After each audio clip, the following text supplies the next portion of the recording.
اینکپسولیشن یا کپسول سازی. این داروهای کپسولی شکل در نظر بگیرید. اومدن چیکار کردن؟ اومدن برای اینکه دسترسی دنیای بیرون به اون محتوای دارویی محدود بشه، این محتوا رو داخل یک روکش کپسولی شکل قرار دادن و این روکش ازش محافظت میکنه. فرض کنیم ما همین کار رو بخوایم برای کد هامون انجام بدیم. یعنی چی؟ یعنی این کلاس هامون رو، کد هامون مثل متد هایی که ما می‌نویسیم، اون وریبل هایی که مربوط به کلاس هستن، کلا فرض کنیم که ما بخوایم دسترسی به اینها رو محدود کنیم. مثلا بگیم که این متد فقط مال این کلاسه و از کلاس‌های دیگه نتونیم به این دسترسی داشته باشیم، یا مثلا از کلاس‌های دیگه بشه ولی در صورتی که فقط تو پکیج باشن، اگه خارج پکیج بود دیگه نتونیم دسترسی داشته باشیم و غیره. این کارها رو داخل کپسول سازی انجام میدیم. حالا بریم ببینیم که این چی هست. کپسول سازی که کلا دو تا مقوله اصلی داره. یکی بحث اکسس مودیفایر ها هستن، اون کلمات کلیدی که سطوح دسترسی رو مشخص میکنن که توی این قسمت میگیم، و یکی متدهای گتر و ستر هستن که جلسه بعد در موردشون صحبت میکنیم. خب قبل از هر چیزی من این کلاس رو پاک کنم، چون که این ویدیو رو یک بار ضبط کردم و مشکلی پیش اومد و مجبور شدم قطعش کنم. یه دونه پکیج هم داشتیم، پکیج یوزر، اون رو هم پاک کردم، به دردمون نمیخورد، ما فقط با همین کار داریم.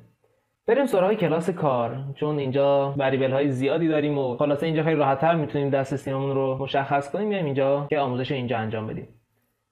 خب ما قبل از اینکه من چیزی رو بنویسم این رو باز کنم. خب ببینیم ما اکسس مودیفایر هامون چی هستن. اکسس مودیفایر هامون ما 4 حالت داریم برای سطح دسترسی. یکی سطح پابلیک هستش که با کلمه کلیدی پابلیک مشخص میکنیم. وقتی چیزی رو با کلمه کلیدی پابلیک مشخص کنیم، یعنی از هر کلاسی میتونیم به این متد یا به این وریبل یا این کلاس دسترسی داشته باشیم. پس سطح دسترسی برای همه جا هستش، everywhere. پس من اگر که این کلاس رو پابلیک تعریف میکنم، یا اگر که این مثلا اینتیجر رو پابلیک تعریف کنم، یا حتی این متد رو وقتی پابلیک تعریف میکنم، یعنی هر جایی که من این کلاس کار رو ازش یه شی بسازم کافیه بگم کار دات یه نقطه بذارم و به همه اونها میتونم دسترسی پیدا کنم. پس ویل که پابلیک بود میتونم بهش دسترسی پیدا کنم، خود همین کلاس کار که پابلیکه میتونم بهش دسترسی پیدا کنم، و متد هایی که داشت هم باز جفتشون پابلیک بوده، پس به جفتش میتونم دسترسی پیدا کنم که یکی پرینسان بود، اون یکی چی بود؟ آها این رو پرایوت گذاشتم، این رو پابلیکش کنم. اون یکی get sum هستش، دوباره یک کنترل اسپیس و get sum رو اینجا میبینیم. مورد دومی که میخوام بهتون بگم سطح دسترسی پرایوت هست. پرایوت دقیقاً برعکس پابلیکه، خصوصی دیگه. پس من اگر که سطح دسترسی جایی رو پرایوت بذارم، فقط و فقط از داخل اون کلاس میتونم بهشون دسترسی پیدا کنم. پس این میشه درون یک کلاس. و وقتی که دارم میگم درون یک کلاس، یعنی که من نمیتونم خود کلاس رو پرایوت کنم. یعنی اگه من بخوام بنویسم پرایوت اصلا نمیشناسه، چون اصلا بی‌معنیه ما بخوایم کلاسی رو خودش رو پرایوت کنیم. وقتی پرایوتش کنی یعنی از کلاس‌های دیگه نمیتونی دسترسی پیدا کنی بهش دیگه. خب پس اصلا برای چی بخوای کلاسی رو پرایوت کنی؟ چرا اصلا کلاس رو می‌خوای بسازی که بخوای پرایوتش کنی؟ ولی مواردی که داخل کلاس هستن رو میشه. مثلا من رو پاکش کنم. مثلا من اینجا میخوام استرینگ کالر رو به صورت پرایوت نمایش بدم. وقتی که این رو پرایوت میکنم فقط توی همین کلاس میتونم بهش دسترسی پیدا کنم. یعنی اگر که من اینجا مثلا بخوام یه استرینگی تعریف کنم مثل استرینگ اس و بگم این برابر با کالر، خیلی راحت میتونم اینجا ازش استفاده کنم و هیچ مشکلی ندارم من. ولی دیگه خارج این کلاس نمیتونم ازش استفاده کنم. مثلا اگر داخل مین بیام اینجا یه دونه کنترل اسپیس بزنم، میبینیم که کالر نمایش داده نمیشه و اگه بخوام دستی هم واردش کنم مثلا نمیشناسدش، چون دسترسی این محدود به داخل کلاس. خب این از پابلیک و پرایوت که کاملا ضد هم بودن و کاملا مشخصن. منتها دو تا دیگه داریم، یه مقدار اینا شبیه همن و اینها رو خوب گوش بدیم ببینیم که فرقشون چیه.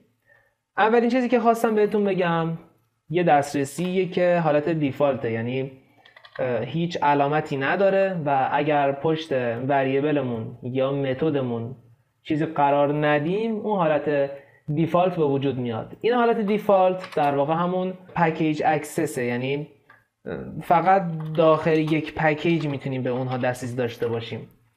یعنی چی؟ یعنی مثلا من این اونر رو به صورت دیفالت تعریف کردم و این باعث میشه که من فقط از کلاسایی که داخل اون پکیج هستن بتونم به اونر دسترسی داشته باشم. میبینی که توی مین وقتی که ما دات میذاریم اونر رو به ما نمایش نمیده، اگه هم بنویسمش چیزی نمیاد. ولی مثلا بریم داخل استودنت، اینجا یه دونه کار بسازیم، یه دونه شی از کار بسازیم، مثلا کار مساوی با نیو کار به این صورت. و من باید یه متد بسازم، اینجا نمیتونم مستقیما دسترسی داشته باشم.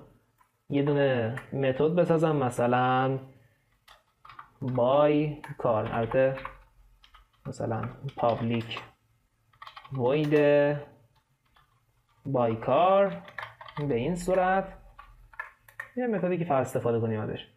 حالا اینجا من اگر بنویسم کار دات، میبینی که علاوه بر ویل اونر رو هم به ما نمایش میده. چرا؟ برای اینکه اونر سطح دسترسیش داخل پکیجه و استودنت هم داخل همین پکیجه، پس میتونه به این دسترسی داشته باشه. یا مثلا این پرینت سام، استودنت میتونه به پرینت سام دسترسی داشته باشه، اینجا نمایش داده میشه. ولی داخل مین نمیتونیم پرینت سام رو استفاده کنیم، اگر بزنم اصلا نمیشناسدش. این از جریان دیفالت. ما کلاس رو هم میتونیم دیفالت تعریف کنیم، به صورت پکیج اکسس میتونیم تعریفش کنیم و این باعث میشه که فقط کلاس هایی که داخل پکیجن بتونن از این استفاده کنن، مثل استودنت. ولی اگر این کارو کنیم دیگه مین نمیشناسه این رو. من وقتی که میخوام ایمپورتش کنم میگه اصلا تو اجازه دسترسی به این نداری و نمیذاره حتی من این رو بسازم. این از حالت دیفالت. و یه حالت دیگه هم داریم، پروتکتد دقیقاً مثل دیفالت میمونه، مثل پکیج اکسس میمونه، یعنی از درون پکیج میتونیم بهش دسترسی داشته باشیم. من یه دونه وریبل دیگه درست کنم، اسمشو بذارم مثلا protected string name. این کاری که میکنم وقتی که protected میذارم، باز هم عین حالت دیفالتی که داشتیم، باز هم از داخل پکیج میتونم دسترسی بهش داشته باشم، خارج پکیج امکانش نیست. من این کار رو برگردونم به حالت پابلیک اول. خب بیام توی مین، درست شد. حالا اگر که دات بذارم میبینیم که اینجا نمایشش نمیده، خارج پکیجه. منتها چه فرقی داره پروتکتد با اون حالت دیفالتی که پکیج اکسس بود؟ پروتکتد میگه من فقط داخل پکیج رو اجازه میدم، یا اینکه کلاسمون خارج پکیج باشه منتها حکم فرزندمون رو داشته باشه. خب یه حالت پدر پسری یا والد فرزندی پیش بیاد که این داخل بحث اینهریتنس یا ارثبری قرار اینو توضیح بدیم به صورت کاملتر.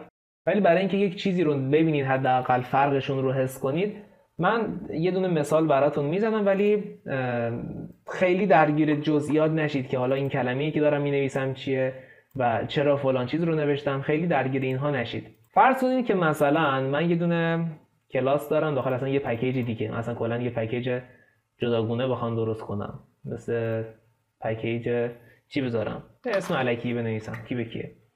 داخل این پکیج من یه دونه کلاس دیگه اصلا درست میکنم، هم کاملا داخل یک پکیج مجزا باشه. اسمشو بذارم مثلا سان،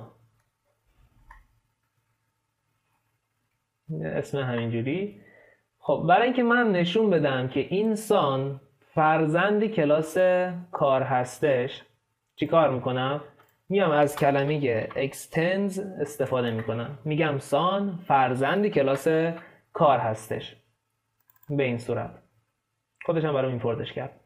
حالا من یه متد بخوام بسازم، مثلا void چی بذارم اسمش رو، مثلا get کار یا هر چیز دیگه ای. و چی کار میکنم؟ بازم میگم اصلا کاری نداشته باشید که چرا من دارم این کار رو انجام میدم، چرایش رو کار نداشته باشید. فقط میخوام نشون تو بدم چجوری من میتونم به این دسترسی پیدا کنم، به این استرینگ نیم. اینجا میام یه دونه شی از خود کلاس سان میسازم. خب باز میگم کاری به چراییش نداریم، این چرا با حروف کوچیکه؟ خب این رو میذارم با اس بزرگ و میگم که سان مساوی با نیو سان به این صورت. و وقتی که میگم سان دات، اینجا من میتونم به نیم دسترسی پیدا کنم. این تنها حالتی بود که فرق میکرد با حالت دیفالتمون و اینجوری من میتونستم به پروتکتد دسترسی پیدا کنم. خب این از این و فرق اینها. شاید پروتکتد خیلی به کارتون نیاد مگه شرایط خاصی بخواید ایجاد کنید. بیشترین چیزهایی که به کارتون میاد این دوتا موردن، پابلیک و پرایوت، و توصیه هم اینه که بیشتر از همین استفاده کنید مگر میگم واقعا یه شرط خاصی پیش بیاد و نیاز بشه حتما از این استفاده کرد. و همین، بریم سراغ گترها و سترها.